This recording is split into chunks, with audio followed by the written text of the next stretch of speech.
Ito ay kwentong hango ng galing sa dalawang tao nagmamahalan ng tunay ang ngalay Elsa at Lando.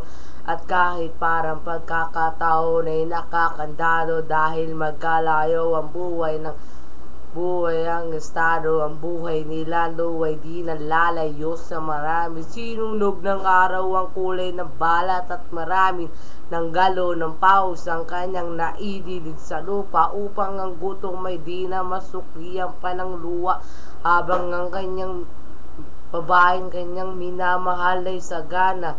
Ngunit kabilang sa pamilya na di alintanang makipagkapwa-tao sa mga tulad niyang buka, ngayon pa may patuloy ang pagmamahal na pinula ng pagkang mabahala. May nagbabantay sa pag-aabang sa sulok at may hawak na patalim. Di kahayaan na muli pang masaktan.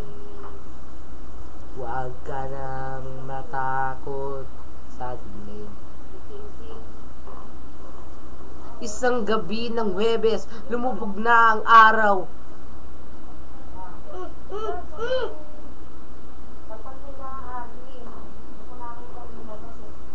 Kahit na ano pang bagay ang pilit na ihadlang ay sino may walang makakapigil sa pagakbang ng mga paana ang nais ay marating ang ligaya niya ang matahan di nagatubili na hawak ang pangako at pangarap sa isa't isa. Nagpakalayo-layo di namuhay na may kaba dahil alam nila sa bawat isa'y nakalaan ng pagmamahalan ng tunay ang tangi nilang sinasandalan.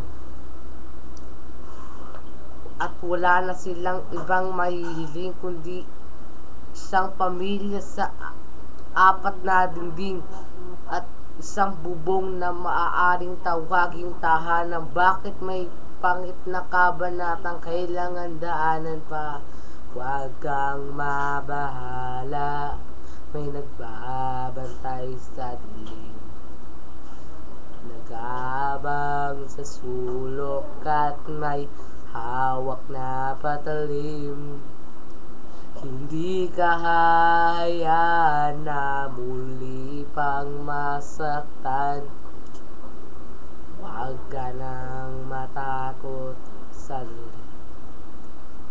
Isang gabi ng Huwebes, lumubog na ang araw. Doon tayo magkita, pasalubong ko sa iyo ay siopaw upang ating paghatian. Pagdating ng hapunan, meron palang nakaabang sa ating nakamalasan. Eskenita sa Ernita, may sumakta kay Elsa. Sa tagiliran, isang makalawang nalanseta ang gamit upang makuha lang ang kanyang pitaka.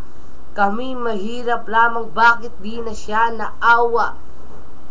Hanggang sa huling hantungan ay nagdarasal. Bakit po ang daging lumalabas? Lumalabas sa aking bibig ni walang landas. Aking sinusunod, baliw sa mata ng marami.